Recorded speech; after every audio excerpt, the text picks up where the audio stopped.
Halo Pak Risang. Halo Pak Dika, udah toh? Udah, Sudah nyambung. Nah, udah. Bentar tak sesuaikan kameranya. ya, suara saya sudah sejelas mungkin barangkali. Jelas. Suara saya? Jelas. Aman. Semoga yang lain Oke. juga bisa Ini sambil mendengarkan. sambil nunggu teman-teman yang lain nggak apa-apa. Nah, Kayaknya udah oke. pada Tapi kita udah kelihatan. ngumpul gini kita ya karena kita menepati waktu ya kan. Jadi kita Iya, akan siap, siap. Betul, betul, eh, betul. langsung dibuka aja biar nanti ngobrolnya bisa lebih Ah, leluasa ya kan. yang nanti baru Oke. join juga bisa bisa ikut ngobrol nggak apa-apa. Ayo Pak Dika. Mohon maaf, suaranya agak dideketin Pak. Punya aja dengan Oh, rada kurang seru sidik kan aku. tenang. Masuk ke sini. Udah lumayan. Udah. Yap, sudah masuk. Oke. Oke, Oke. anjir. Nah, oke untuk semuanya selamat datang di Ngobat Ngobrol bareng dosen. Integratif, konstruktif tapi santuy. Nah, ya. Oh. Nah, ini acara terselenggara oleh Universitas Sanata Dharma. Ini koordinasi kami dengan Wakil Rektor 4, kemudian juga dengan Biro Pengembangan Karir dan Kerjasama Alumni serta Humas Sanata Dharma. Nah, topik yang dibahas kali ini sebagaimana telah diumumkan pada beberapa media sosial yang lalu, itu seperti yang sudah mungkin teman-teman Pak Risang ketahui segala juga di sini. Topik kita adalah menilik praktik belajar secara daring dari rumah. Nah, mungkin bagi yang belum mengenal kami, mungkin perkenalkan diri dulu. Nama saya Dika, saya saat ini dosen aktif di Fakultas Farmasi Universitas Sanata Dharma. Kami juga saat ini juga mahasiswa aktif juga S3 di UGM. Dan narasumber kita hari ini orang yang istimewa, spesial sekali dan cocok sekali dengan topik yang akan kita bahas, ya kan? Siapa beliau? Beliau adalah Bapak F.X. Risang Baskara. Tepuk tangan buat Pak Risang. Oh, nuwun Pak Dika, Ah, istimewa piye? Oh, ya mantap beliau lah. ini dosen aktif di Fakultas Sastra, tepatnya Sastra Inggris ya Pak, ya kan? Dan saat Betul, ini betul, menjalani betul. studi S3-nya sama kita ber-KTM ya, kan? Cuma yang bedanya kalau beliau di Mahasiswa ini. eh, Swinburne University, Sarawak ya Pak? Kucing, di Kucing, di Kucing. Oh ya, itu di Kucing. Nah, topik penelitian beliau itu cocok banget relate dengan yang mau kita bahas hari ini, yaitu eh, tentang teknologi pendidikan. Benarkah begitu Pak Rizang? Kira-kira, kira-kira, Nah, kira-kira. dan sejauh ini yang saya ketahui kita sudah beberapa kali sebelum ini ada beberapa kerjaan di USD juga, topiknya juga cocok banget soal pendidikan. Tapi kalau saya ini karena nggak pernah dapat background pendidikan secara khusus, jadi ngajarnya ya agak apa ya, selengean, ngalor ngidul gitu. Nah, sekarang saya sambil belajar dengan dari Pak Risang, gitu kan. Nah, nanti mohon bantuannya sekalian teman-teman yang di sini kita banyak sekali alumni yang dari lulusan pendidikan. Kita tahu bahwa USD itu dominasinya FKIP cukup banyak dan teman-teman banyak yang terjun sebagai tenaga pengajar. Nah, oleh karena itu kita harapkan diskusi kita ini juga bermanfaat nggak cuma buat kita, tapi juga buat adik-adik mahasiswa, rekan-rekan dosen, kemudian juga segenap alumni yang berkecimpung di bidang yang sama dan masalahnya sama. Itu ya Pak Rizang.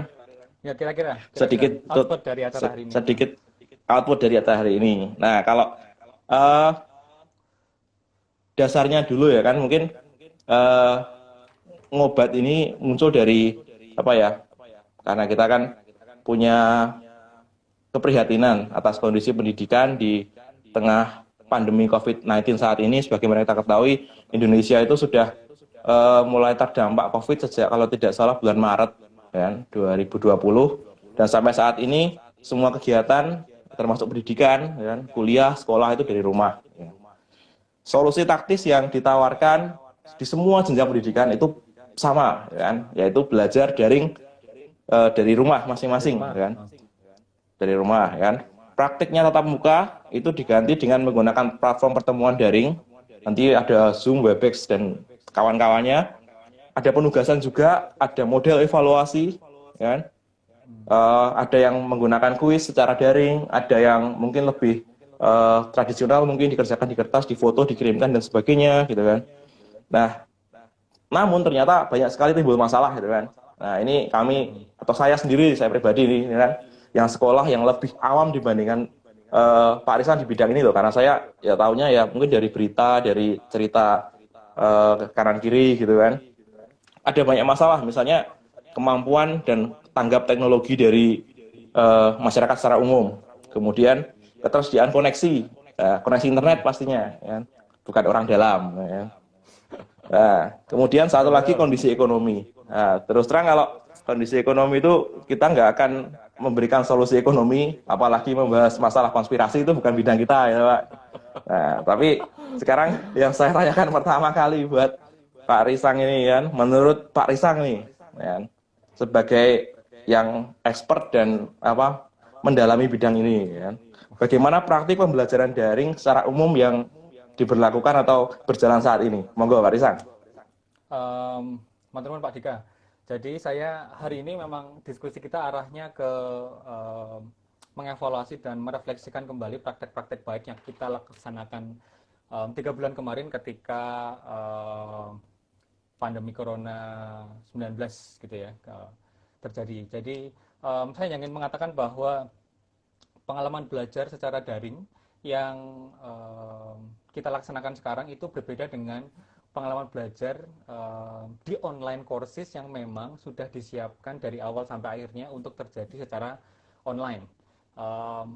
Pembelajaran daring yang kita lakukan selama 3 bulan terakhir ini itu adalah pembelajaran daring yang merespon keadaan kedaruratan COVID-19. Jadi harus pahami dulu. Dan sekolah atau universitas atau kampus itu harus memahami perbedaan antara online learning dan emergency remote teaching yang kita laksanakan 3 bulan kemarin, supaya nantinya kita bisa merencanakan proses pembelajaran berbasis daring yang jauh lebih baik di akhir semester. Jadi kalau ada yang tanya misalkan, Pak Risang dan Pak Dika kenapa baru membicarakan online learning sekarang gitu, misalkan ya Pak Dika.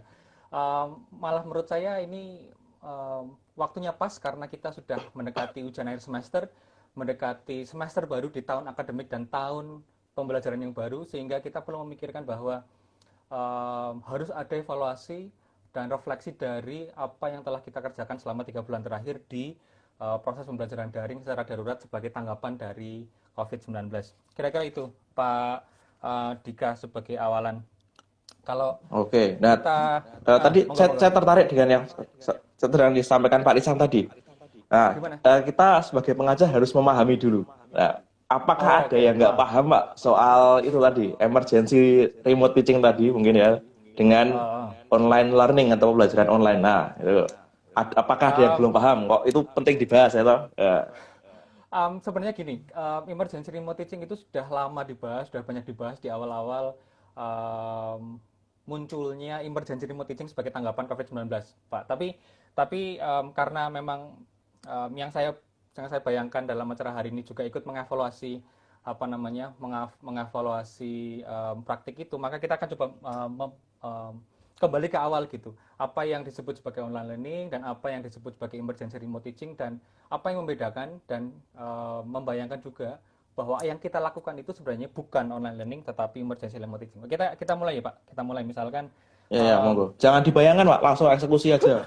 Nanti dibayangkan nggak selesai nanti. Matur nuwun Pak Dika, matur nuwun. Online learning itu membutuhkan persiapan yang matang gitu dari awal sampai akhirnya gitu. Bahwa it requires a careful instructional design. Jadi harus matang persiapannya Pak, dari depan sampai belakang.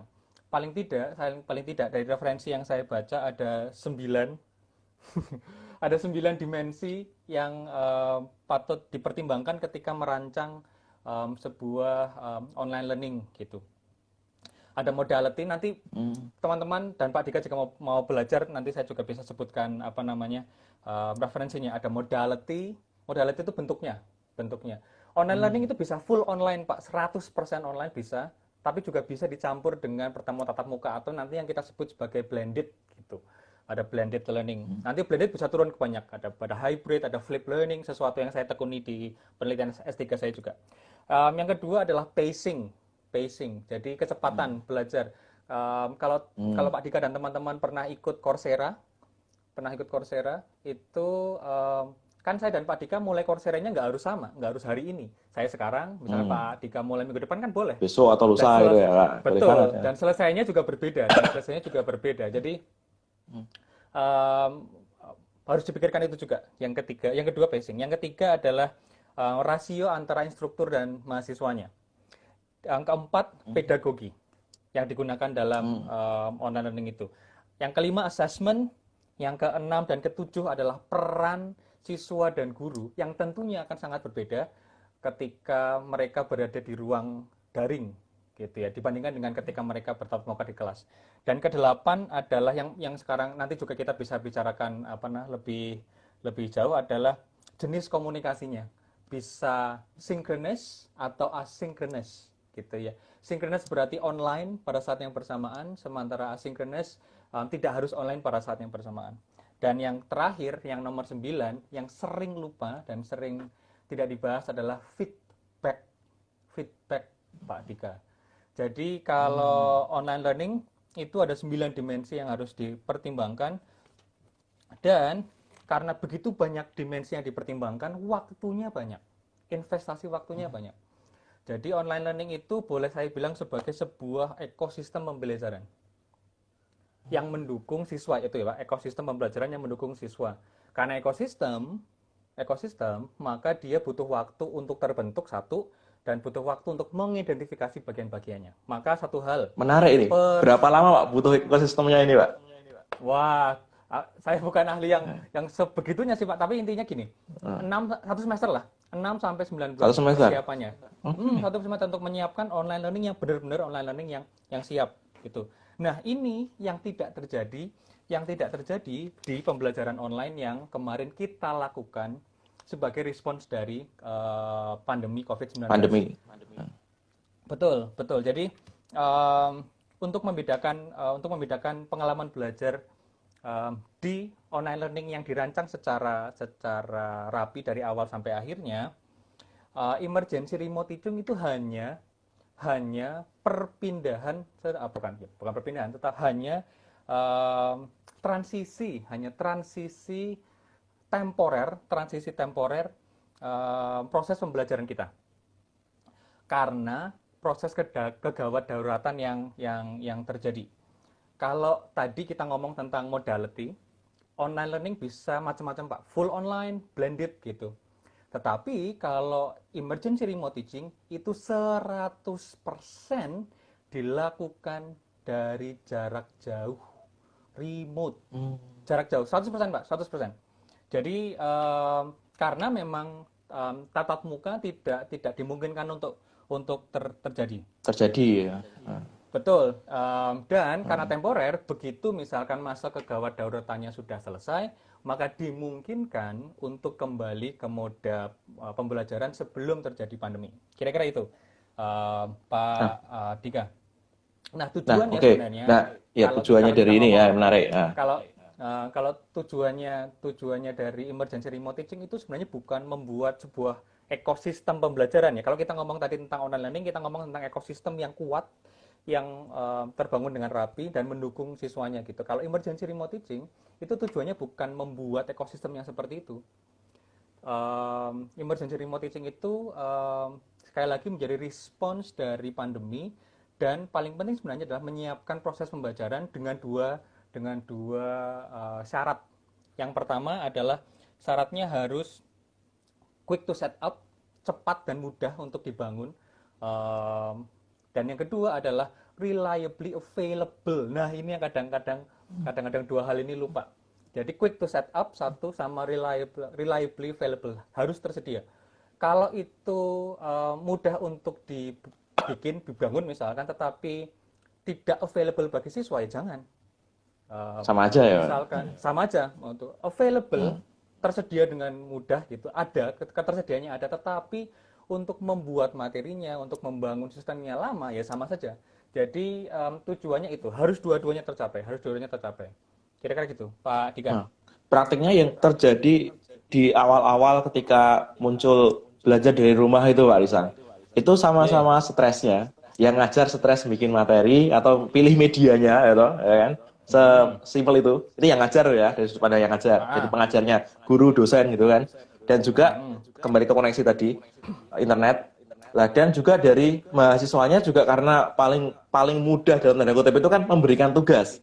Nanti Betul, mahasiswanya jadi betul. atau siswanya jadi komplain untuk tugasnya banyak banget dari pagi sampai siang gitu kan. Mm-mm. Cuman misalnya pelajaran ada 3 pelajaran masing-masing ngasih tugas jumlahnya berapa, besok dikasih lagi sama guru atau dosen banyak lagi tugasnya lah, nanti jadi sama-sama stres dan kondisinya sudah nggak ideal ya kan? Tapi dipaksakan tugas yang ideal layaknya ketemu di kelas. Nah itu gimana Pak? Ini sekaligus saya bertanya gimana sih sebenarnya yang efektif belajarnya selama masa pandemi ini menurut Pak Risan, gimana cara belajar yang efektif baik dari sudut pandang pengajar, guru atau dosen maupun dari murid atau mahasiswa. Nah, Oke, sebelum ke sana Pak Dika, jika hmm, masih ada yang bertanya, misalkan Pak Risang, apakah metode emergency remote teaching yang kita lakukan ini adalah emergency remote teaching yang pertama kali terjadi di dunia sebagai respons dari pandemi COVID-19? Bukan. Emergency remote teaching ini sudah ada konsepnya dari sudah lama gitu. Salah satu contoh yang paling nyata adalah ketika melihat um, kejadian di Afghanistan ketika perang terjadi, emergency remote teaching di sana dilakukan sebagai respons atas perang yang ada di sana. Anak-anak tidak bisa bersekolah, terutama yang perempuan, dan emergency remote teaching dilakukan dengan cara menyiarkan materinya Pak Dika hmm, lewat radio. Jadi hmm. tidak seperti sekarang kita aksesnya banyak ya, Nah, pilihan-pilihan. Nanti ya, nyambung dengan jawabannya dengan. Jadi tidak dengan teknologi yang luar biasa, tetapi hanya dengan radio dan dengan DVD kalau tidak salah dari literatur yang saya ah, baca. Jadi um, nanti kita bakal ngomong tentang intinya sebenarnya bukan pilihan teknologi, tetapi bahwa kebermaknaan proses pembelajaran yang terjadi, dan sebenarnya siswanya juga menikmati proses pembelajarannya. Nah, kalau saya boleh bilang sebelum jawab pertanyaan Pak Dika, dari beberapa literatur yang saya baca, emergency remote teaching yang terjadi sekarang sebagai respons pandemi COVID-19 itu secara jujur memperlihatkan 3 hal ke kita, Pak. Memperlihatkan 3 hal. Satu, yang pertama, infrastruktur teknologi yang ada, yang disiapkan di institusi kita, entah di sekolah, entah di kampus. Jadi kita semakin tahu sebenarnya ternyata seberapa jauh infrastruktur yang sudah ada di tempat kita. Yang kedua, seberapa jauh guru atau dosen itu ternyata siap mengajar secara daring. Dan yang ketiga adalah kesiapan mahasiswa kita untuk belajar secara daring. Kita bahas satu persatu. Ini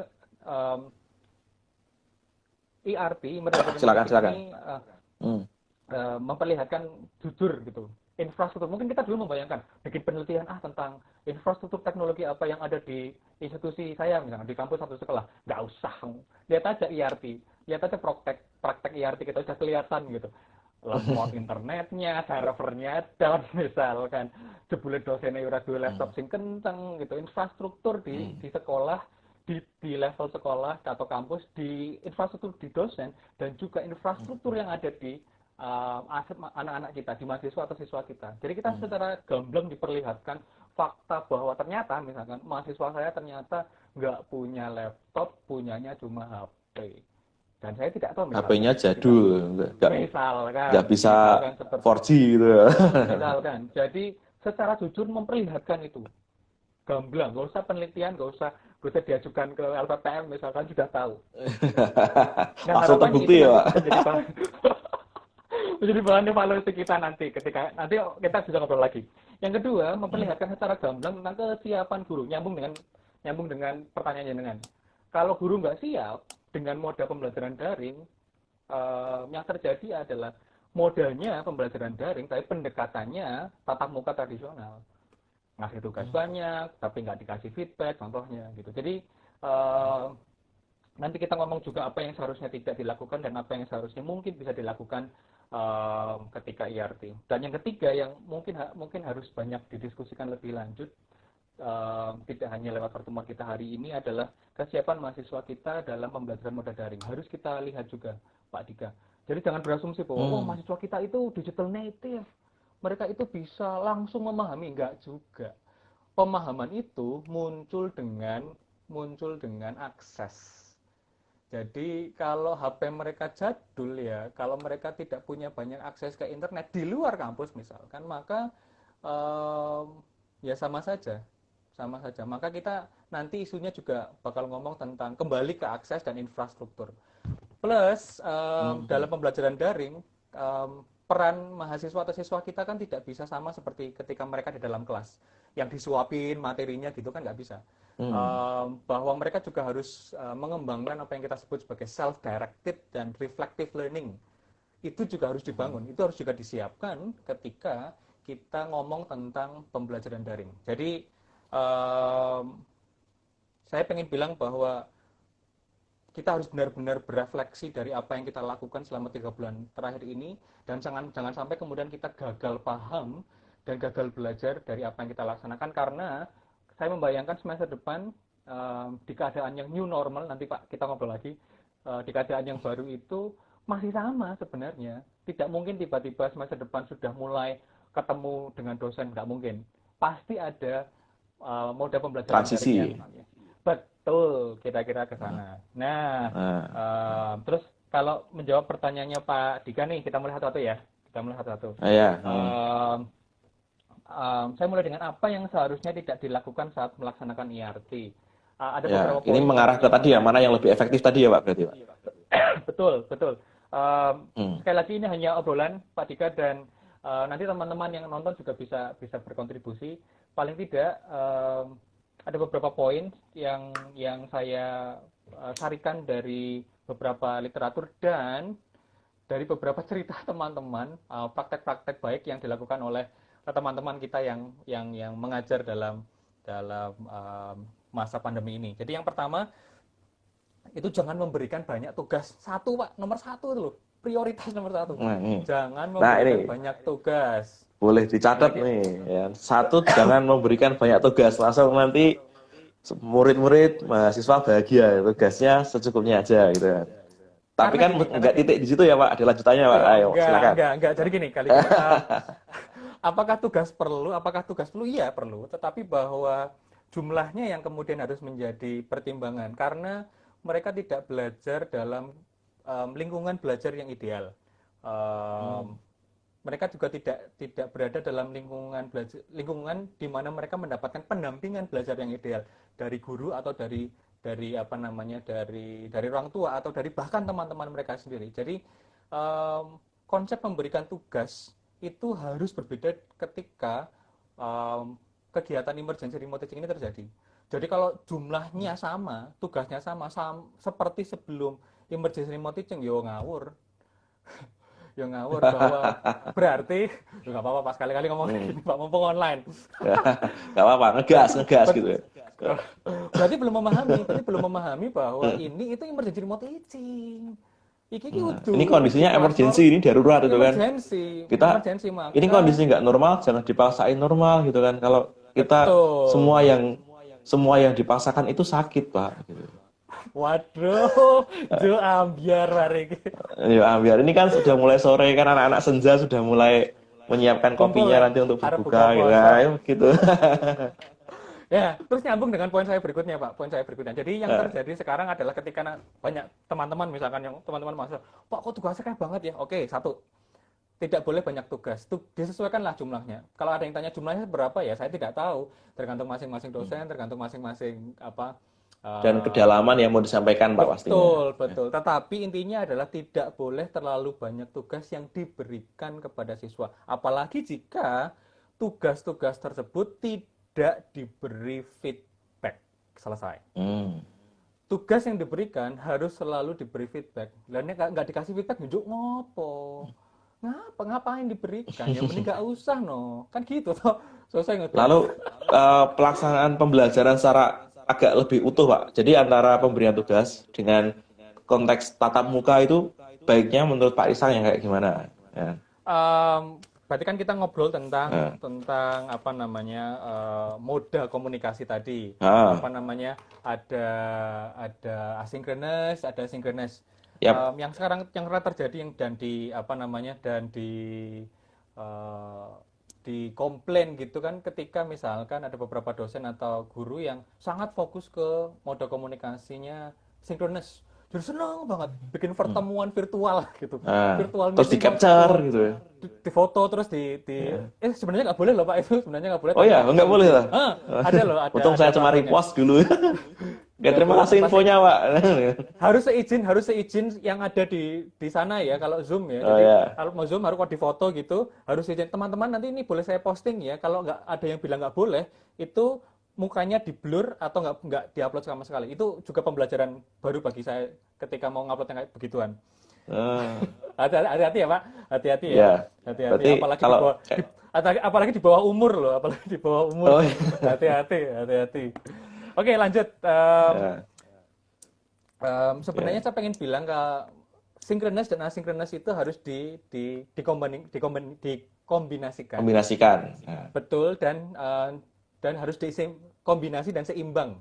Seimbang. Hmm. Jadi jangan sampai kemudian berfokus hanya pada pertemuan virtual tanpa mempertimbangkan bahwa ada banyak mahasiswa kita yang tidak punya banyak akses ke internet karena misalkan kuota internetnya kurang, atau misalkan mereka yang tidak bisa pulang harus tinggal di asrama atau kos di dekat kampusnya misalkan, dan uangnya habis untuk survival gitu, dan tidak sempat membeli kuota internet, maka harus dipikirkan Lebih juga parah lagi nih, Pak. Lebih parah lagi seandainya iya. justru mahasiswanya yang mohon maaf nih, atau siswanya yang kena terdampak COVID atau keluarganya.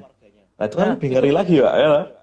betul, dan itu yang sebenarnya menjadi pertimbangan bagi kita seharusnya untuk mulai memikirkan bahwa materi utama dari proses pembelajaran kita itu harus dalam bentuk asinkronis yang bisa diakses tanpa harus online bersama. Nah, mungkin untuk Misalkan, teman-teman yang umum di sini asinkronus, jadi yang nggak sinkron dan sinkron itu gimana? Mungkin bisa digarisbawahi, Pak Rizal. nanti sambil nyari di Sambil internet jalan. gitu ya, Oh ya. Nah. belajar bersama ya. Kalau Hmm. asinkronis itu tidak harus online pada saat yang bersamaan. Jadi Hmm. misalkan ngupload tugas, download materi, kan nggak harus online bersamaan. Hmm. Gampangannya gitu. Kalau sinkronis itu harus online bersamaan. Contohnya apa? Pertemuan virtual, gampangannya. Hmm. Jadi membayangkan dua aktivitas utama gitu ya. Satu pertemuan virtual, satu kegiatan yang tidak harus dilaksanakan secara bersama-sama. Nah, strateginya sebenarnya adalah dengan begitu banyak komplain dari mahasiswa dan mendekati akhir semester ini, kita harus mulai berpikir bahwa materi utama dari perkuliahan atau pembelajaran kita seharusnya diletakkan di mode asinkronus yang bisa di-download dan bisa didengarkan oleh mahasiswa tanpa harus online. Misalkan PPT yang diberi PPT yang diberi narasi atau diberi video atau bahkan screencasting. Kalau mau lebih tinggi lagi ya berarti merekam apa namanya, misalkan praktikum Materinya merekam ya. diri sendiri menjelaskan dan Oh kemudian ya. Nah. di-upload ke YouTube dan silakan mahasiswa menonton materinya sendiri. Seharusnya materi utama itu diletakkan di sana. Nah, terus misalkan sinkronis itu apa? Nah, sinkronis itu ngapain? Berarti nggak perlu pertemuan virtual. Jangan salah, jangan salah. Asinkronis itu penting sebagai delivery materinya gitu. Tetapi efek dari asinkronis itu adalah mahasiswa atau siswa kita tuh nanti merasa isolated atau disconnected dari learning community karena kan semua dikerjakan sendiri. Apalagi Hmm. sekarang nggak ada dosen dan nggak ada temennya gitu. Hmm. Jadi Sambil rebahan juga gitu. ya kan ya rebahan gitu, terus tiba-tiba dengerin sesuatu ambiar gitu kan, tambah Ah, ya. isolated dan tambah disconnected Wah, lagi ya. dari learning community-nya. Nah, disitulah sebenarnya letak dari apa namanya, pentingnya synchronous apa namanya, jenis komunikasi Model synchronous. sinkronisasi. Oh ya. Heeh. Modem di mana ketika kita melakukan pertemuan virtual, kita tidak memberikan materi kuliah online gitu. Jadi bukan ngajar secara gini, enggak. Yang dilakukan adalah memberikan apa namanya klarifikasi, kemudian menjelaskan apa yang masih bingung supaya tidak terjadi miskonsepsi terhadap pengetahuan yang sudah terlebih dahulu diberikan di mode asinkronus gitu. Jadi kalau ada yang bilang gini, wah Mas Risang, saya baru saja melakukan kuliah online selama 1,5 jam. Oh, dalam hati saya tegel kowe Pak. Mesakno Pak, ya ampun, kuota data larang rek. Nah, ya. Jadi Orang perlu ngerasa dipikirkan. golek-golek gitu kan. Nah itu maksudnya apa namanya? eh, oh ya betul juga kata Miss Tata itu apa namanya kebijakannya juragan tapi ya nggak apa-apa Miss.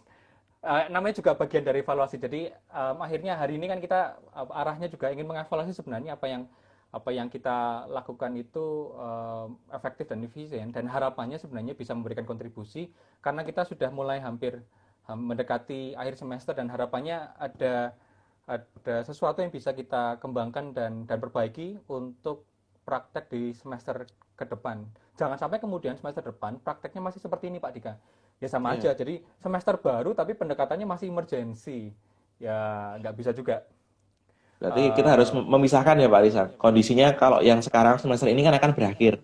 Semester yang berakhir betul. ini kita punya urgensi untuk menutup ini dengan suatu evaluasi yang tepat yang sesuai dalam kondisi yang tidak ideal dan kita juga harus sembari mempersiapkan untuk semester depan barangkali Nah, dengan kondisi yang saya nggak tahu apakah normal baru atau gimana.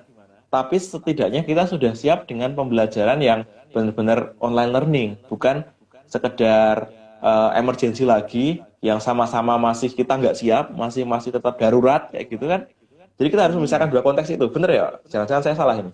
ya betul betul betul Pak Dika Ah, dan harapannya nanti juga yang akan kita lakukan dalam diskusi kita ini sebenarnya evaluasi program emergency remote teaching ini bukan cuma hanya untuk gurunya, tetapi juga untuk institusi. Yang seperti saya bilang tadi, emergency remote teaching ini benar-benar secara jujur memperlihatkan kepada kita tentang siapakah diri kita dalam tiga layer informasi itu. Jadi secara infrastruktur IT, kesiapan dosen dan kesiapan mahasiswa. Dan harapannya model evaluasi yang nanti kita akan coba tawarkan kepada teman-teman yang mungkin nonton bisa membantu eh, para pengambil kebijakan sebenarnya untuk memikirkan kembali memilah ya. Nah, betul memilah dan memilih sebenarnya apa nah. yang harus dilakukan supaya em, proses pembelajaran moda daring bisa berjalan dengan lebih efektif semester ke depan. Mengingat persiapannya akan sangat mepet Pak Dika. Kita selesai Hmm. bulan Juli, Agustus sudah mulai. Eksekusi Sangat lagi mepet. nanti. Oh betul betul dan bukan emergency remote teaching lagi, tetapi perlakuannya masih emergency dan itu yang apa namanya kita yang harus kita hindari. Nah, sambil nyambung itu Pak, supaya saya juga Ya. masih ingat gitu. Ah. Kalau kita ngomongin tentang ERT, ada beberapa tips supaya ERT berjalan dengan lebih Hmm. efektif. Nah, itu Yang tadi pertama, tipsnya. betul, yang pertama. Jadi karena emergency maka yang perlu dilakukan emergency dan kita tidak punya ruang kelas fisik gitu ya. Maka Ya, yang perlu semua perlu virtual pokoknya. Ya. betul, yang perlu dilakukan adalah membangun habitus baru, kebiasaan gitu ya. Kebiasaan baru untuk berpartisipasi di kelas. Saran saya memang tidak kemudian memaksakan diri misalkan kuliahnya Pak Risang hari Kamis jam 9 sampai jam 11, maka online-nya misalkan proses pembelajarannya pas IRT ini ya harus jam 9 sampai jam 11 hari Kamis. Enggak juga. Em, Tidak harus sama seperti jam kuliah atau jam sekolah, tetapi ada ada kebiasaan baru yang dibangun, misalkan hari Selasa jam berapa atau seminggu berapa jam. Itu yang pertama. Em, karena misalkan jika membayangkan stay gitu ya, apa namanya, em, fix pada jadwal sekolah atau kampus, takutnya nanti akan menyulitkan murid-murid dan siswa kita. Yang kedua, Sebentar Pak Risang, mohon maaf motong. Tadi ada yang bertanya juga itu kan. Oke, kalau gimana? misalnya biasanya kelas kan 2 jam misalnya, dibikin materi yang hanya setengah jam. Tadi ada pertanyaan nih, saya membaca tadi. Nah, Ah, ternyata materinya setengah jam, diupload di entah YouTube atau di mana gitu kan. Nanti yang komplain ganti muridnya atau ganti mahasiswanya. Lah kelasnya 2 jam kok materinya hanya setengah jam. Nanti selebihnya dosennya gabut. Nah, kayak gitu.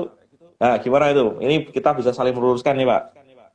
em, intinya gini, jam belajar itu kan em, dalam masa darurat ini kan tidak harus terrefleksikan dari berapa jam kita ketemu gitu satu hal. Hmm. kita hanya ketemu setengah jam, tapi masing-masing pihak, saya misalnya kita gitu ya, guru dan murid kan sama-sama bekerja. Ada jam kerja yang tidak kelihatan dan tidak terdokumentasikan gitu. Misalkan gini, ngasih tugas misalkan gini, kita ngomong tentang tugas yang diberi feedback misalkan ya. Tugasnya ngasih tugas dan kemudian ketemu menjelaskan gitu. Pertemuan virtualnya cuma setengah jam menjelaskan tugas dan apa namanya mengklarifikasi apa yang harus dilakukan. Kemudian silakan kerja sendiri. Terus ada yang komentar, wah dosennya kira kerja.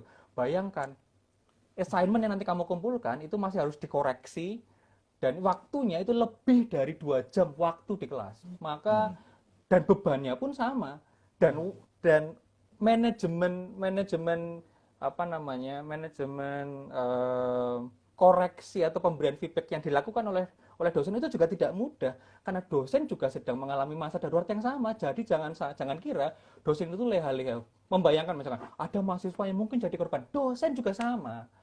Jangan kira bahwa mungkin ada dosen yang keluarganya menjadi ODP atau bahkan dirinya sendiri menjadi korban. Atau misalkan dalam konteks tertentu kayak jenengan misalkan punya istri suster yang bekerja di rumah sakit yang kadang-kadang was-was harus pulang. Ada banyak kedaruratan. Nah, yang penting sebenarnya adalah komunikasi dengan siswa, memberikan pemahaman bahwa ini emergency remote teaching dan semuanya serba emergency dan semuanya serba oke. Kalau bahkan misalkan gurunya atau dosennya tidak memberikan assignment dan saya assignment cuma bilang your assignment for this week is to survive gitu kan. To live and happy. Wes, bagus, apa-apa. Nah, bahagia enak. Jadi memang harus saling pengertian ya, Pak. Ya. Betul, dan oleh karena itu juga dosennya juga harus memberikan pengertian dan dosennya juga harus memahami bahwa kondisi yang dia sedang alami mungkin juga dialami oleh mahasiswanya. Jadi dua belah pihak harus saling pengertian gitu, Pak. Saling betul, dan, apa ya? Ya, kira-kira gitu. Benar sekali ya. Jadi jangan memposisikan diri menjadi korban. Jadi seolah ya satu pihak itu lebih enak gitu kan. Iri bilang bos kayak gitu kan. Ya nggak boleh kayak gitu. Kita harus memposisikan ngerasain lah kamu gimana gitu kan. Jadi kayak ya sederhana lah gitu kan. Kayak cinta itu sederhana. Yang rumit itu kamu gitu kan. Wah, ini ambiar terus. Biar terus, kan? Oleh karena itu, step berikutnya supaya IRT efektif, keep it simple, jangan complicated. Jika tidak mau, misalkan hidup dosen atau guru complicated dengan memberi banyak feedback, ya jangan ngasih tugas yang banyak. Feedbacknya banyak dan complicated gitu. Make it simple. Saya misalkan masih sesimpel itu seberapa sih saya juga tidak tahu, tergantung nature dari masing-masing mata kuliah dan kedalaman materi yang akan di itu. Tapi bahwa it has to be simple, mudah dipahami, mudah dikerjakan dan feedbacknya juga tidak memerlukan sesuatu yang sangat kompleks. Bahwa ini semua kembali pada kondisi yang darurat tadi ya, Pak. Betul. Dan yang sering lupa adalah ketika kita mengajar dalam konteks emergency remote teaching, kita lupa untuk mengkoneksikan pengetahuan yang didapat sebelumnya dengan pengetahuan yang baru. Jadi kayak ngasih, dinyuapi materi terus gitu loh, Pak. Padahal penting untuk membuat koneksi. Minggu lalu ini, minggu ini, 3 minggu ke depan itu ini. Jadi selama misalkan 6 minggu kita berada dalam situasi pandemi Corona 19 ini, kita akan membahas ini dan tujuannya ini sehingga mahasiswa bisa membayangkan bahwa akhir dari proses pembelajaran adalah ini. Jangan kemudian setiap minggu tuh kayak mahasiswa diberi surprise gitu loh. Hari ini kita bahas jeng gitu ya. Kaget, waduh kok iki opo iki loh. Harus diberi jembatan dan dikoneksikan antara pengetahuan satu dengan pengetahuan yang lain. Kalau tidak nanti materinya tidak akan nyantol dengan baik gitu kira-kira. Yang berikutnya adalah ketika memberikan informasi baru jangan banyak-banyak. Jadi sedikit. Jadi kayak menyuapi anak kecil, Pak, sedikit. Kenyang. Oke, udah. Kenyang, terus udah. Ada pemahaman satu dengan yang lain gitu ya. Kita saling mengerti lah gitu kan. Betul, jangan sampai gitu. Anak-anak mahasiswaku yang tersayang gitu. Saya sudah menyiapkan 15 PPT gitu. Dikasih untuk 1 minggu. Ya muat, pelan-pelan. Satu PPT-nya isinya slide-nya 100. isinya tulisan semua gitu kan. Ya, harus santuy juga, santai saja, pelan-pelan. Santuy, Oh. kalem Terus, kalem. yang lupa adalah it has to be interactive gitu. Harus Hmm. interaktif, harus ngobrol kayak gini. Jadi ketika proses pembelajaran daring terjadi, jangan cuma dari dosen ke mahasiswa. Ya ngobrol kayak kita lah Pak, ngobrol gitu, harus interaktif. Kalau tidak ya sama aja. Ya buat apa? Buat apa? Em, Seberapa interaktifnya itu tergantung juga, sekali lagi tergantung dari konteks konteks teman-teman sendiri, itu konteksnya Pak Dika, tapi bahwa it has to be interaktif, betul. Nah, yang penting yang harus kita pikirkan nanti kita juga bisa ngobrol karena pertanyaan adalah moda sinkronus dan asinkronusnya harus balance, harus seimbang. Hmm. Jadi jangan jangan asinkronus semua. Kata Mas Risang, materinya bisa asinkronus, maka PPT semua video semua tanpa pertemuan virtual. Pertemuan virtual itu juga sama pentingnya. Nah, Cuma kita saya kita menekankan garis bawahi kalau pertemuan virtual juga sama pentingnya meskipun cuma asinkronus. Cuma, nah silakan. cuma ketika pertemuan virtual tidak digunakan sebagai kuliah online. Jadi bukan Hmm. bukan untuk ngasih materi, dan mahasiswa hanya diam saja, tidak digunakan. Justru malah kalau kita ngomong tentang aspek interaktif, ketika pertemuan virtual itu adalah waktu di mana kita bisa berinteraksi dengan mahasiswa secara individual.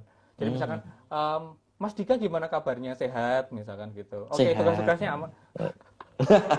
tugas-tugasnya gimana, lancar gitu, nggak aman, ambiar gitu, damai, sentosa aman. gitu. Nah, justru itu yang lebih penting. Justru itu lebih penting daripada sekedar misalkan, hari ini kita akan membahas tentang perkenalan kimia dasar dalam farmasi. Wah, mumet Wah, rek. Yang mending neng materi liane wae gitu. Lewat lewat PPT atau lewat video yang bisa di-download atau bisa dilihat nanti gitu. Ketika kayak gini, sesi virtual tetap muka gitu, malah untuk ngobrol, berinteraksi, bertanya, dan progresnya saling gimana memahami gitu. tadi ya, titik pentingnya Betul, itu. betul. Jadi jangan Nah, sampai kemudian momen seperti ini tidak digunakan untuk berkomunikasi secara intensif dengan mahasiswa kita. Kira-kira itu, hmm. Pak Nah, Dika. ya, oke, Kayaknya Pak Rizal. Ini kita lanjutkan ke ini berikutnya. Jadi artinya tadi kita sudah membahas kondisi eh, selama wabah virus corona ini ada emergency remote teaching dan praktek online learning yang terjadi itu seperti apa. Kemudian kita sudah ada masukan bagaimana metode yang lebih efektif. Nah, ini tadi sudah ada prosesnya, terus kemudian ada saran untuk pelaksanaannya. Nah, ini soal penilaian gimana? Apalagi semester ini udah mau berakhir nih. Kita Ah, sebagai tenaga yang pengajar dan teman-teman mahasiswa dan segenap murid yang nanti akan berhak mendapatkan nilai, ya kan? Itu nanti akan mendapatkan nilai. Bagaimana kita memberikan penilaian yang seobjektif mungkin dalam kondisi yang sebenarnya nggak ideal ini. Dan juga bagaimana kita merancang model penilaian sebagai evaluasi di semester yang akan datang. Nah, gimana itu, Pak? em, intinya gini, dari beberapa literatur yang saya baca, em, di beberapa kampus di Amerika Serikat mereka sudah memilih memilih em, jenis penilaian seperti ini: pass or fail atau Hmm, pass or incomplete. hmm, Jadi tidak ada lagi nilai A B C D atau nilai 90, 100, 70 gitu, tidak ada. hmm, Yang ada adalah pass atau fail, atau pass hmm, atau incomplete. Penjelasannya kayak gini. hmm, Kreditnya, SKS-nya tetap dihitung sebagai completion of the semester, tetapi nilainya itu tidak mempengaruhi GPA. hmm. Jadi Jadi misalkan, pola gradingnya sebenarnya seperti kayak A, B, C, D, E gitu, tapi dikurangi ya, hanya pass or fail. Kemudian nanti nilai angka-angka continuous itu diubah menjadi discrete bahwa itu lulus atau tidak betul, gitu. Ah, ya. betul, mirip seperti itu kira-kira, mirip seperti itu kira-kira. Karena saya yakin gitu, saya pernah dengar ini, saya lupa dengar dari mana gitu. Some people say that grades could hurt struggling students. Bayangkan mereka, siswa kita itu tidak belajar dalam kondisi belajar yang ideal, tidak didampingi kita secara optimal, terus tiba-tiba kita di akhir semester kita ngasih, kamu tidak masuk 5 kali di kelas saya, maka kamu C gitu. nggak bisa gitu. Kita harus lihat juga kenapa tidak 5 kali tidak masuk. Bisa jadi keluarganya terdampak. Bisa jadi Atau malah karena dia keluarga, sendiri. atau gini, oke Pak, atau dia mungkin tidak terdampak secara langsung, tapi gara-gara corona keluarganya, bapak ibunya nun sewu gitu ya, knock on the wood, nun sewu, eh, terdampak dari sisi ekonomi, di PHK lah atau apa, tidak punya apa Akses yang namanya, cukup, memadai. ya secara finansial terdampak, dan kemudian Eh, tidak punya uang untuk bahkan sekedar membeli paket dan belajar, dan kemudian dia akhirnya memilih untuk membantu bapak dan ibunya Orang berjualan tuanya misalkan, dan bekerja. Ya. dan akhirnya Eh, tidak ikut pertemuan virtual dan tidak mengerjakan. Jadi ada banyak aspek di mana penilaian, aspek penilaian standar yang kita buat sebelum terjadinya emergency remote teaching itu tidak relevan dengan kondisi kita. Maka kalau bagi saya gitu ya, kalau Pak Rizal sendiri gimana? Oh gampang. Tugas akhir semester saya adalah eh, jika semester depan saya bisa melihat, jika misalkan pertemuan terakhir saya bisa melihat kalian sehat dan bahagia, kalian dapat A. Wah, kan. Pokoknya tugasnya hanya survive gitu ya, Pak. Betul, karena Sesimpel apa? itu kan. Mau Karena nilai berapapun kalau misalnya nggak survive malah ya repot Pak itu Pak. Ya kan? Pak Dika, kita juga harus melihat bahwa mereka itu sedang membuat luka batin terhadap, mereka itu sedang menciptakan luka batin pembelajaran. Mereka dipaksa belajar tidak ideal, dan semester depan mereka juga dipaksa lagi untuk belajar dengan kondisi yang tidak ideal. Maka jangan sampai kemudian kita ikut-ikutan menciptakan ke lingkungan yang tidak ideal juga bagi mereka. Maka untuk masalah penilaian harus kita pikirkan juga kira-kira seperti apa. Dan Pak Dika, dan it has to be, harus secara konsisten dilakukan oleh unit atau institusi. Jadi jangan gini, misalkan kita ngobrol dan Pak Dika setuju dengan saya, kemudian kita melakukan cara yang sama, kita ngasih A semua, tetapi dosen yang sama, dosen yang lain di unit yang sama ternyata melakukan sistem penilaian yang berbeda. Sistemnya sama seperti tadi, yo nggak bisa, nggak adil tuh akhirnya. Jadi yang ingin saya tekankan sebagai bahan evaluasi program IRT juga adalah pengambilan keputusan untuk standar penilaian di masa emergency remote teaching ini juga harus dilakukan secara sistemik dan sistematik sebagai sebuah unit atau institusi. Jangan sampai kemudian praktek-praktek baik dosen, praktek-praktek baik yang dilakukan dosen berjalan sendiri-sendiri tanpa ada koordinasi dan tanpa dikerjakan secara bersama. Yang terjadi di sekolah menengah dasar, Setengah malah bukan dasar Pak. Atas menengah dasar ada sendiri ya. Sampai SD, mumet SMP, nih. SMA, Ya. sampai mumet ya. SD, SMP, SMA itu saya baru dapat beberapa saat yang lalu. Ada surat edaran Mendikbud tentang pelaksanaan kebijakan dalam masa darurat COVID-19 yang salah satunya itu berkaitan dengan UAS dan kenaikan kelas. Bener Pak, jadi harus kayak gitu, harus top down. Jadi ada panduan evaluasi yang apa namanya, yang terstruktur, jadi jelas gitu loh. Sementara mungkin saya membayangkan kalau di pendidikan tinggi di kampus itu mungkin belum. Maka penting juga misalkan di farmasi atau di sastra, mungkin saya juga bisa nanti bisa ngomong ke Pak Dekan gitu. Apakah bisa misalkan dirancang sistem penilaian atau evaluasi yang bisa diadopsi oleh semua dosen di unit tersebut di Fakultas Sastra misalkan. Jadi fair untuk semua, tetapi juga mempertimbangkan hal-hal dalam masa pelaksanaan emergency remote teaching ini di pandemi Corona 19. Gitu, Pak Dika. Nah ini menarik karena udah ada panduannya aja kadang-kadang nanti implementasinya bisa ke kanan ke kiri ke atas ke bawah gitu apalagi nggak ada ya kan Pak? Betul, dan itu yang menjadi salah satu bagian yang harus dievaluasi.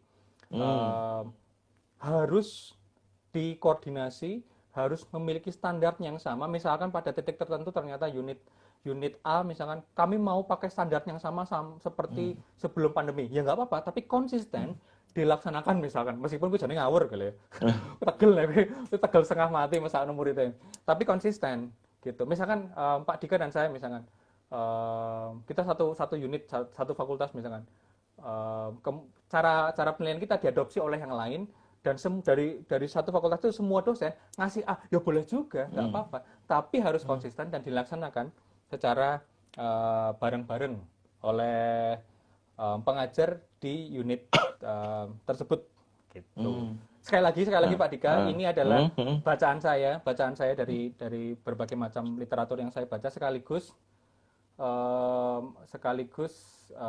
apa namanya melihat melihat kecenderungan yang terjadi di apa namanya di dunia pendidikan kita.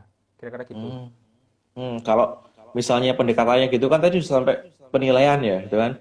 Pada akhirnya sebagai pengajar, mahasiswa kan bisa dievaluasi dari penilaian dosen atau gurunya di kelas gitu kan, guru kelasnya, mata pelajarannya. Lah, kalau secara umum proses pembelajaran ini Pak Rizal, itu bagaimana bisa dikatakan sukses? Karena kalau nilai pun itu susah untuk menstandarkan ketika nggak ada kebijakan top down yang seperti Bapak sampaikan tadi. Lalu bagaimana the whole proses ini itu bisa dibilang sukses? Nah, Sebelum ke sana, Pak Dika, tadi saya eh, sedikit melihat eh, pertanyaannya pertanyaan Miss Tata tadi. ya ya. Ada banyak asumsi beredar bahwa nggak mungkin ada yang nggak lulus.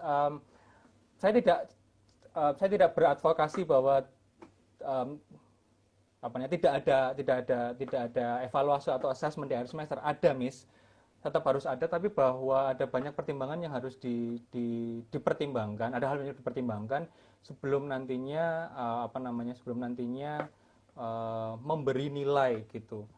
Saya juga masih bertanya-tanya kemarin yang soal UN, kan UN kayaknya lulus semua gitu kan. Benar nggak sih Pak Dika? Gitu kan Saya kayaknya juga nggak lulus. nyimak ya Pak.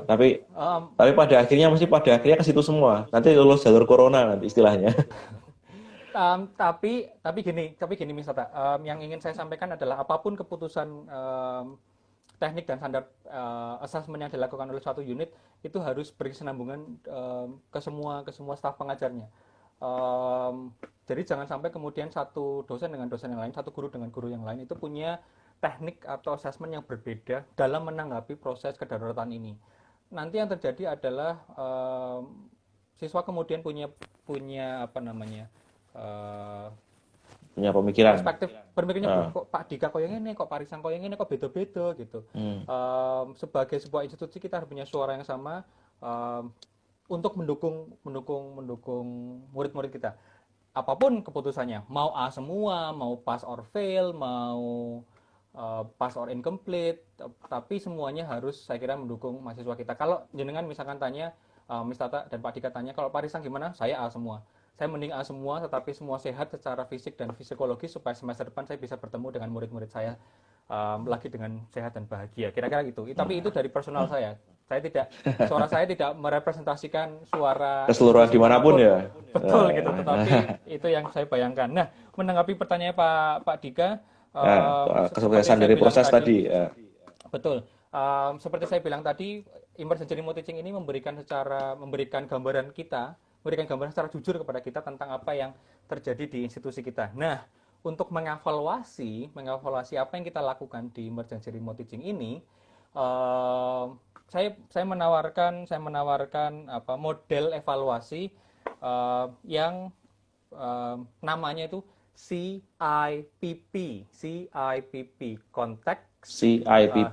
CIPP, Nah, konteks, input, proses, dan produk. Dari judulnya saja, Pak Dika dan teman-teman sudah bisa membayangkan sebenarnya apa yang akan terjadi di proses evaluasi kegiatan IRT ini. Contohnya misalkan kalau kita ngomongin konteks ini kita ngomong tentang konteks institusi di mana kita berada. Punya internal dan eksternal resources seperti apa yang bisa kita gunakan ketika proses pembelajaran darurat ini terjadi. Jadi selain institusi, kita juga harus tahu konteksnya apa. Kemudian pola komunikasi atau interaksi apa yang biasa terjadi di di institusi tersebut. Saya membayangkan kampus misalkan. Kalau dalam cerita di luar negeri, begitu pandemi corona terjadi, sekolah, bukan kampus ya Pak, sekolah itu langsung turun berkomunikasi dengan siswa dan orang tua siswa untuk mengkomunikasikan bahwa Bapak Ibu mulai bulan Maret kita akan melaksanakan pembelajaran secara daring dan menyiapkan siswanya. Dan saya kira itu terjadi di sekolah-sekolah ya.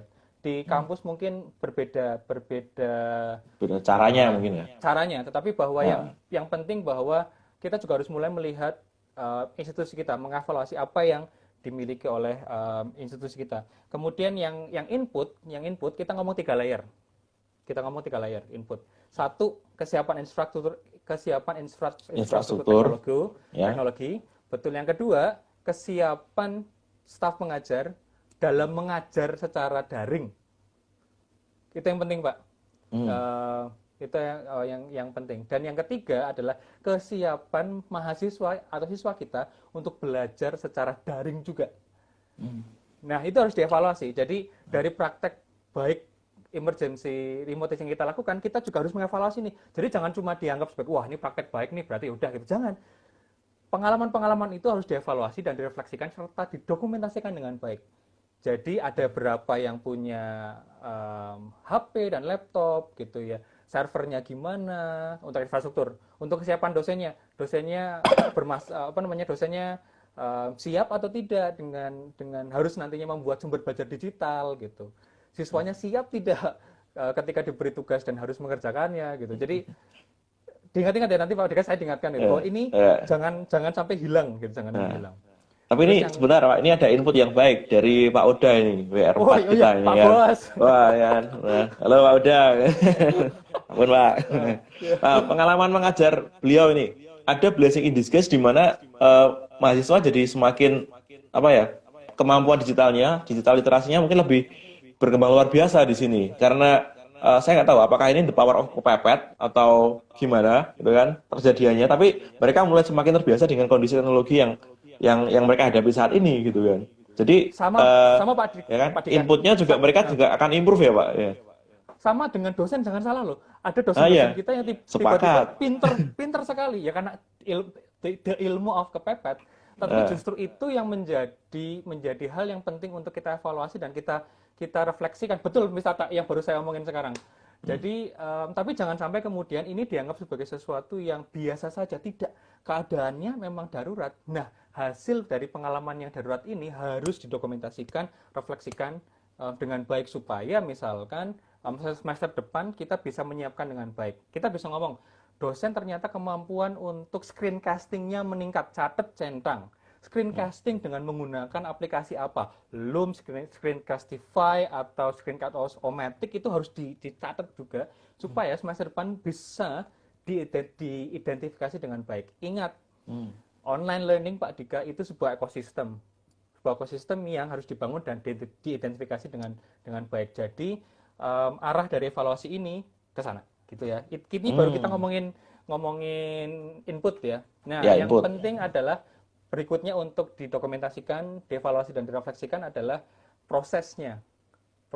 Jadi misalkan masalah apa yang muncul, bagaimana feedback dari mahasiswa tentang pembelajaran daring, itu juga harus kita catat sebagai bagian. Jadi jangan hanya cuma dilaksanakan, tetapi tidak kemudian ditangkap sebagai bagian dari evaluasi dan refleksi yang mungkin perlu kita laksanakan untuk semester depan. Nah, yang bagian terakhir, produk. Nah, produk itu gimana itu Pak produknya?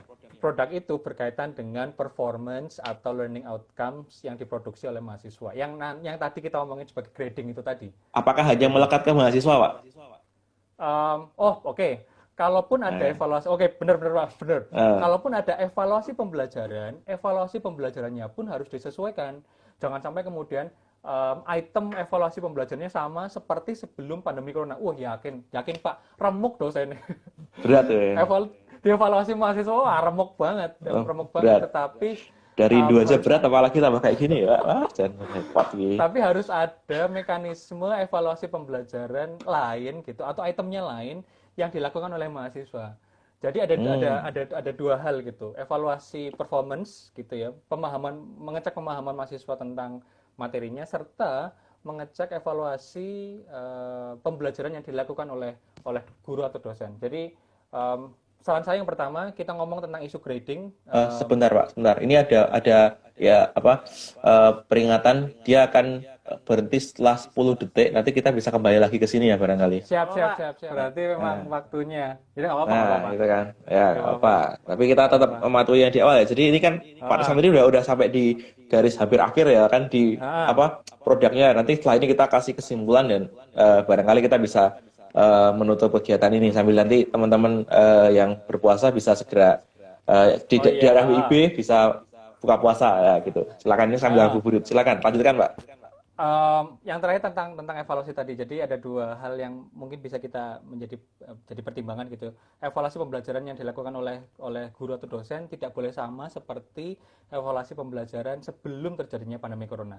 Kalau itemnya masih sama, kalau jenis-jenis evaluasinya masih sama, ya guru remuk lah pasti lah. Gurunya juga Hmm, tidak bisa optimal dalam dalam apa namanya dalam Memberikan pengajaran melaksanakan. ya. Betul. Jadi harus Hmm, ada dari institusi ya Pak, dari institusi juga harus melihat bahwa harus ada item yang berubah, harus ada evaluasi yang berubah. Dari sisi assessment untuk performance mahasiswa itu juga kita harus mulai berpikir secara utuh gitu. Jadi institusi sudah harus bisa membayangkan kira-kira sistem evaluasi atau assessmentnya seperti apa. Jangan bagi saya gitu dari hmm, literatur yang saya baca, jangan hanya bergantung pada praktek-praktek baik yang dilakukan oleh masing-masing dosen. Nggak bakal jalan. hmm, Nggak bakal jalan. hmm. Sama seperti SD, SMP, SMA, saya setuju. Saya sangat setuju. Harus ada surat edaran, set, panduan kira-kira kayak gini. Praktek dan implementasinya mungkin sedikit berbeda antara satu dosen dengan yang lain gitu ya, atau satu guru dengan yang lain. Tetapi kan bahwa ada satu line apa namanya guidelines yang sama kayak gitu. Mau pass atau fail, pass or incomplete, mau A semua, mau B semua, ya serah gitu. Tapi bahwa ada panduan yang sama. Nah, Nah, oke. um, Ada Pak Dika, tambahan lagi mungkin? Dari Pak Risang? saya pengen ngomong bahwa Hmm, evaluasi IRT itu program IRT-nya itu harus berfokus pada konteks institusi, input dan prosesnya.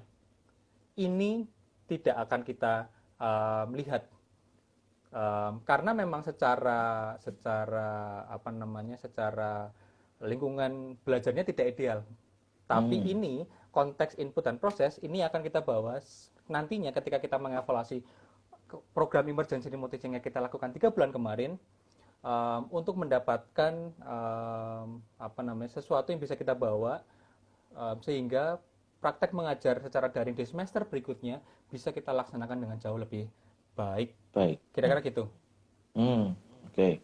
Nah, ini tadi beberapa poin kita bahas mulai dari awal, bagaimana pemahaman secara umum, terus kemudian cara belajar yang efektif, termasuk dengan juga ada penilaiannya, bagaimana kita mengukur kesuksesan kita, termasuk masukan yang menarik tadi yang informasi yang saya dapatkan CIPP-nya tadi dari Pak Risang tadi, gitu kan, termasuk Ah. bagaimana kita mempersiapkan semester depan, gitu kan.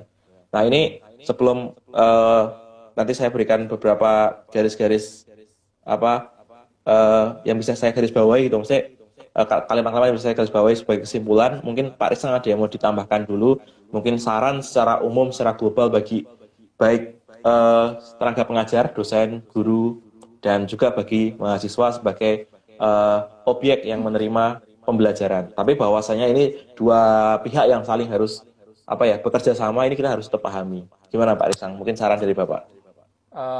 Gini Pak Oda, Pak Oda, Pak Dika, Waduh, Pak gak enak Oda, sendiri dikira aduh. pakai rektor Iya. ya nanti. Eh, Ya, gini Pak Dika, saya melihatnya bahwa dalam proses pembelajaran daring, untuk menanggapi pandemi ini ya, guru atau dosen tidak bisa berdiri sendiri. Harus ada support dari institusi. Itu yang penting. Itu yang penting. Jadi institusi harus punya sistem pendukung yang baik sehingga bisa membantu para staf pengajar ini untuk bisa memberikan pelayanan kepada mahasiswa dengan lebih baik. Kita harus ingat juga bahwa tidak hanya siswa yang punya isu gitu ya, tapi juga dosen atau guru juga punya masalahnya sendiri ketika ketika menghadapi pandemi. kondisi semacam ini ya. Betul, betul. Nah, Misalkan istrinya dipecat sehingga dia harus hanya bergantung pada suaminya atau anaknya juga sakit dan sebagainya gitu. Begitu banyak komplikasinya terjadi. Maka saya menekankan fungsi institusi kita, sekolah atau kampus untuk benar-benar mendukung para pengajar sehingga bisa memberikan pelayanan kepada mahasiswa dengan lebih baik. Cara mendukungnya bisa berbagai macam layer Pak Dika. Yang jelas satu misalkan dengan meningkatkan infrastruktur teknologi yang jauh lebih baik misalnya satu gitu ya dari sisi fisik gitu. Dan yang kedua adalah memberikan pendampingan kepada para staf pengajar ini supaya mereka bisa jauh lebih siap untuk mengajar secara daring. Hmm. Ketika efeknya adalah ketika guru sudah lebih siap mengajar secara daring, mereka bisa memberikan pemahaman yang jauh lebih baik kepada siswanya dan kemudian menyiapkan siswanya untuk lebih siap belajar secara daring. Jadi sistemik dan sistematik gitu kira-kira Pak Dika. Jadi nggak bisa, Ya, ya, ya. tidak bisa kita hanya menyelesaikan satu bagian saja tanpa memikirkan bagian yang lain. Yang lain, Itu kita tetap harus saran efektif dan efisien gitu ya. betul, itu saran saya sih. Nah, Tapi bahwa kalau misalkan yang dilakukan hanya berbasis praktek-praktek baik yang dilakukan oleh individu gitu, nggak bakal jalan, nggak bakal jalan. Jadi dukungan institusi akan sangat jauh lebih berperan daripada sekedar misalkan saya dan Pak Dika yang sangat semangat gitu, teman-teman kita membuat materi sumber belajar digital gitu.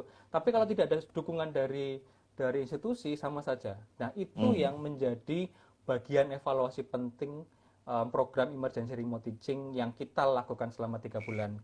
3 bulan ini.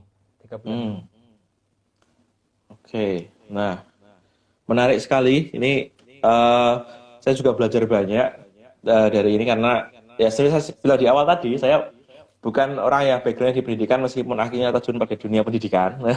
Tapi ini memberikan manfaat yang sungguh luar biasa bagi saya. Dan kalau boleh nih, saya tadi seperti saya bilang di awal tadi ingin beberapa menggarisbawahi beberapa poin-poin yang menjadi bahasan kita pada saat ini.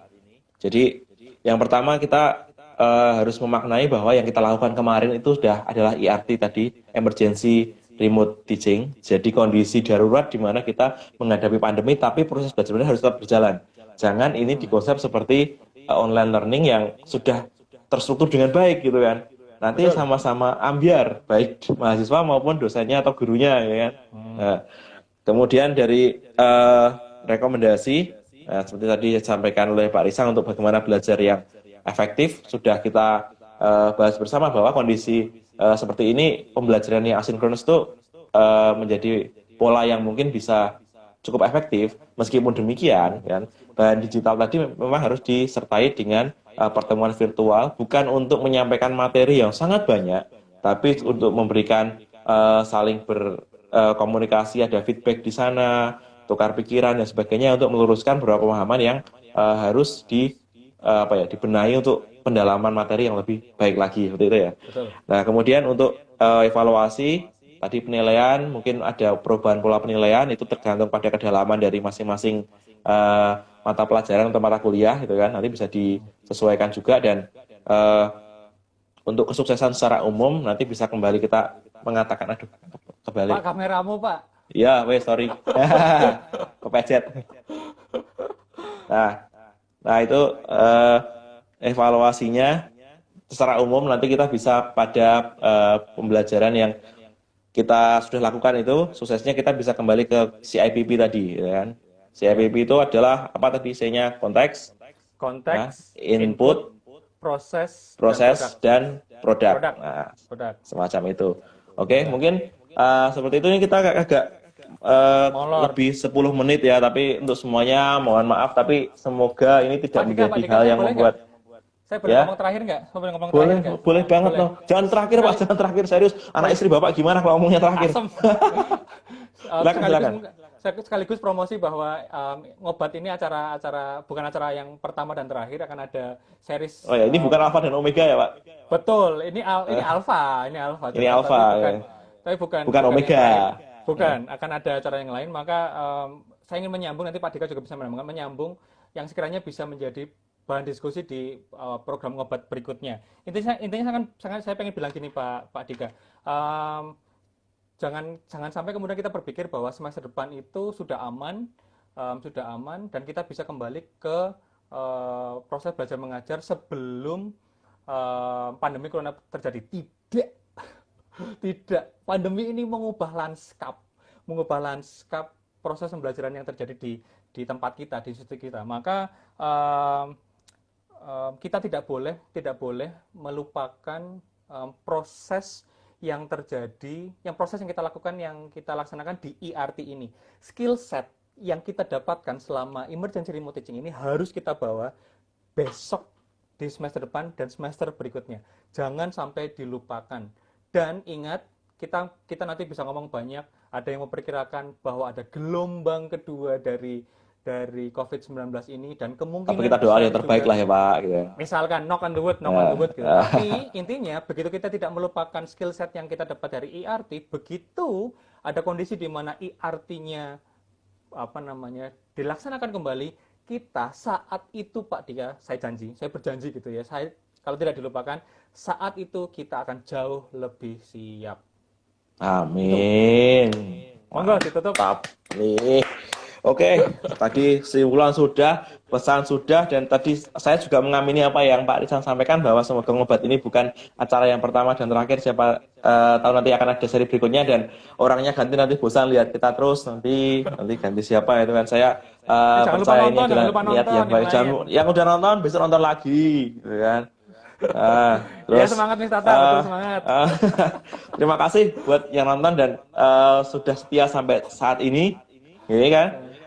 Kemudian kalau ada dari kami berdua ada salah-salah kata, mohon maaf, kami tidak menyinggung apapun. Ini kami konteksnya secara umum untuk berbagi, dan besar harapan ini menjadi input yang baik bagi teman-teman mahasiswa, teman-teman dosen, tenaga pengajar di tingkat jenjang pendidikan manapun, bermanfaat. Dan ini udah jelang jam buka puasa kalau waktu Indonesia bagian barat, buka puasa dulu, Pak. untuk saudara-saudara umat muslim yang sebentar lagi menjalankan berbuka, kan kami juga mengucapkan selamat berbuka nantinya, dan semoga puasa lancar. Tinggal 2 hari lagi, ya kan, nanti kita akan masuk ke hari yang fitri, hari lebaran. Mungkin demikian singkat dari kami.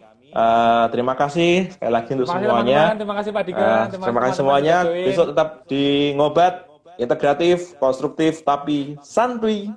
Terima kasih, matur nuwun teman-teman.